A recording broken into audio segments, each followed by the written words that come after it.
না, এটা মাথায় রেখো। কালকে ভরপুর খেলবো। কই রে ওরা খোকসি তাকার। Hello guys, good morning, welcome back to my channel. এটা সকালের ভিডিও নয়, এটা হচ্ছে দোল পূর্ণিমার পরের দিন ভিডিওটা আমি এডিট করছি। আর এই ভিডিওটা হচ্ছে বাবা গো, এখানে সোনু আমার পিঠের মধ্যে আঁচড় কামড় করছে, ও বাইরে বেরোবে আর আমি বেরোতে দেবো না। তো হচ্ছে গিয়ে এই ভিডিওটা হচ্ছে তোমাদের তো বললাম আমি যে এটা হচ্ছে দোল পূর্ণিমার পরের দিন এডিট করছি। আর ভিডিওটা হচ্ছে দোল পূর্ণিমার আগের দিন অর্থাৎ ন্যাড়াপোড়ার দিন। তা তোমরা প্রথমেই দেখে নিলে একটু যে ন্যাড়াপোড়া হচ্ছে, জাস্ট ওটা ইন্ট্রোতে দিয়ে দিলাম। আর এই যে আমি চলে যাচ্ছি এলআইসির প্রিমিয়াম জমা দিতে, ক্লায়েন্টদের সঙ্গে যাচ্ছে আমার বান্ধবী। তো এই যে প্রিমিয়াম পয়েন্টে চলে গেলাম, এলআইসির প্রিমিয়াম দিলাম। ম্যাডামের মাথা ধরেছে আমার বান্ধবী ম্যাডামের, তো আর গলা ব্যথা করছে যেহেতু দোল পূর্ণিমা পরের দিন উনি আবার খেলবেন, যদিও আমি খেলি না, উনি খেলবেন, তাই উনি গলা ব্যথার ওষুধ কিনে নিলেন। এবার অটোতে করে আমরা বাড়ি ফিরে আসছি। আর এদিকে দেখো একটা রিলস বানাচ্ছি, রোদ্দুর পরে কি অবস্থা। আমি অটোওয়ালাকে বলছি যে তুমি রোদ্দুর দিয়ে অটো চালিও না, অটোটা ছাওয়ায় ছাওয়ায় চালাও। আর সবাই প্রচন্ড হেসে উঠেছে। আসবো না, এটা মাথায় রেখো, কালকে আমি খেলবো না, কালকে ভরপুর খেলবো না। এটা হচ্ছে দোল পূর্ণিমার দিন না, এটা সেই সেম টু সেম দোল পূর্ণিমার আগের দিন আমরা প্রিমিয়াম জমা দিয়ে এসেছি, দিয়ে এসে যে যার ঘরে চলে গেছি, রেস্ট নিয়েছি। নেওয়ার পরে বিকেলে আমি সব সময় আসি না, আমার মনে হলো যাই একটু হেঁটে আসি। বিশ্বাস করো আমি কিছুটা এসেছি, দেখি ওরা রং খেলছে, দে ছুট উল্টো দিকে। তারপরে ওরা আবার আমাকে ডেকে বললো না না আজকে দেবো না, যা দেবো কালকে। আমি ভাবলাম কালকে তো কী করবো, সেটা আমার সম্পূর্ণ ব্যক্তিগত ব্যাপার। তো চলো, তো এই যে মানসী এই যে রং মাখছে উনি হলেন মানসী, ও কালকে থাকবে না বা রং খেলতে পারবে না যে কোনো কারণবশত। তাই ওর ভাইপো ভাইজি এগুলো ওদের কাছ থেকে রং ঠং মেখে নিচ্ছে আর ভীষণ আনন্দ পাচ্ছে। আমি ওকে আবার বললাম তুই খুশি তো? বলছে আমি ভীষণ খুশি, আমাকে ভালো করে ভিডিও করে দাও, ছবি তুলে দাও। তোমরা আমার পেজে গিয়ে দেখবে ওর ছবি ছাড়া ও ভীষণ খুশি হয়, জানো তো। ও কিন্তু বেশ বেশ ভালো লাগে ওর এই দুষ্টু মিষ্টি এই জিনিসগুলো আমার। তো আমি সুন্দর করে বসে বসে ভিডিও করলাম, তো আমার অন্য অন্য বান্ধবীদেরও ভিডিও করলাম। ভিডিও করার পরে আমি সন্ধেবেলা মনে পড়লো যে আমার একটা সালোয়ার দোকানে কমপ্লিট হয়ে গেছে এবং সে আমাকে আনতে যেতে বলেছে। অ্যাকচুয়ালি সালোয়ারটা আগেই দেওয়া হয়েছিল, সালোয়ারটা কমপ্লিট ছিল, বাট একটা জায়গায় আমার সমস্যা লাগছিল, তাই আমি আবার রিটার্ন করেছিলাম। তো সেখানেও কমপ্লিট হয়ে গেছে। তারপরে সে আমাকে ফোন করেছিল, আমি ভুলে গেছিলাম। তারপরে সন্ধ্যের দিকে আনতে গেছিলাম আর নিয়ে ঠিয়ে এসে দেখো এখানে আবার ন্যাড়াপোড়া। এটা নিয়ে আসার আগের না, নিয়ে আসার হ্যাঁ আগের, আমি তখনও যাইনি, এখানেই ছিলাম।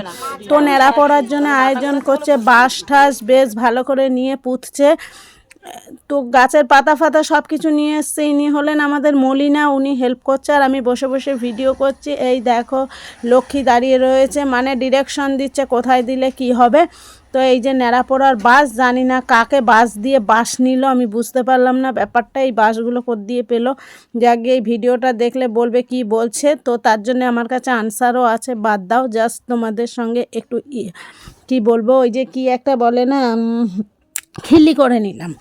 তো যাক গিয়ে ন্যাড়াপোড়ার ব্যবস্থা হচ্ছে। তো আমার মনে পড়ে গেল যে আমাকে সালোয়ারটা আনতে যেতে হবে। এর মধ্যে আমি আবার সালোয়ারটা আনতে চলে গেলাম। আর সালোয়ারটা আনতে গিয়ে ওদেরকে আমি বললাম আমি কিন্তু আজকে এক জায়গায় 10টার সময় বেড়াতে যাব, কাল তোমাদের সঙ্গে রং খেলতে পারবো না।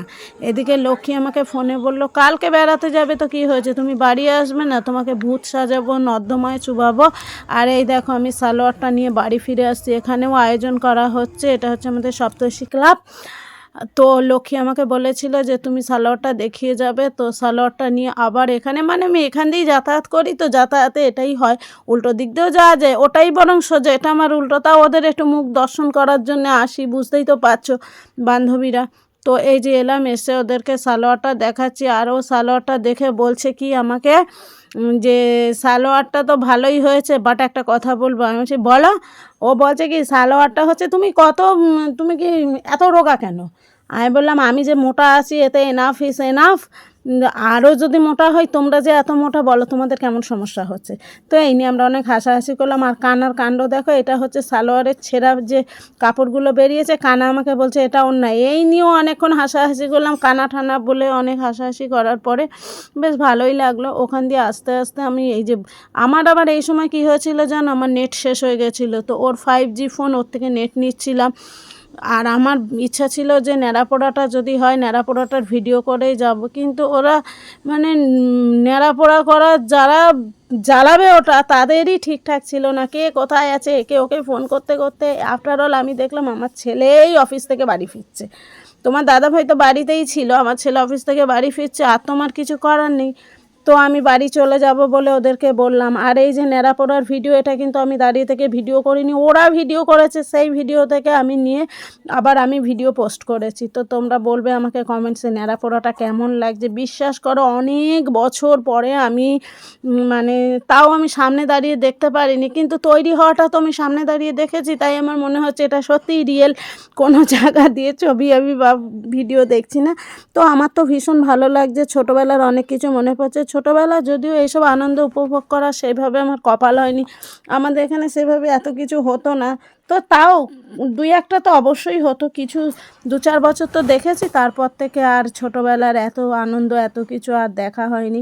আফটার অল আমার ভীষণ ভালো লাগছে, ভীষণ ভালো লাগছে। আর কালারটা শুধু দেখো, বলে না আগুনের কালার, দেখো আগুনের প্রতিটা জিনিসের একটা দিক, দুটো দিক আছে, একটা ভালো একটা মন্দ। এই আগুন ছারখার করে দেয় পুড়িয়ে, আবার এই আগুনই মানুষের জীবনকে রক্ষা করে। তো যাক গিয়ে ফ্রি প্রচুর জ্ঞান দিয়ে দিলাম। অবশেষে একটাই বললাম যে ভালোবাসা দিয়ে যেও, সবসময় পাশে থেকো। আর ভিডিওটা তোমাদের কেমন লাগলো অবশ্যই জানিও। যারা ইউটিউব থেকে দেখবে তাদেরকে আর কি বলবো, নতুন করে নতুন বন্ধুরা আমাকে সাবস্ক্রাইব করে নেবে, আর বেল বটনটা অবশ্যই প্রেস করবে যাতে আমার ভিডিওগুলো তোমাদের সামনে যায়, তোমাদের ভিডিওগুলো আমার সামনে আসে, আর আমি তোমাদেরকে সাবস্ক্রাইব করতে পারি। ভালোবাসা দিয়ে কমেন্টস করো। আর যারা আমার পেজ থেকে দেখছো তাদেরকে তো একটা কথাই বলবো, ভালোবাসা দিয়ে যাও। টাটা, ভালো থেকো, সুস্থ থেকো।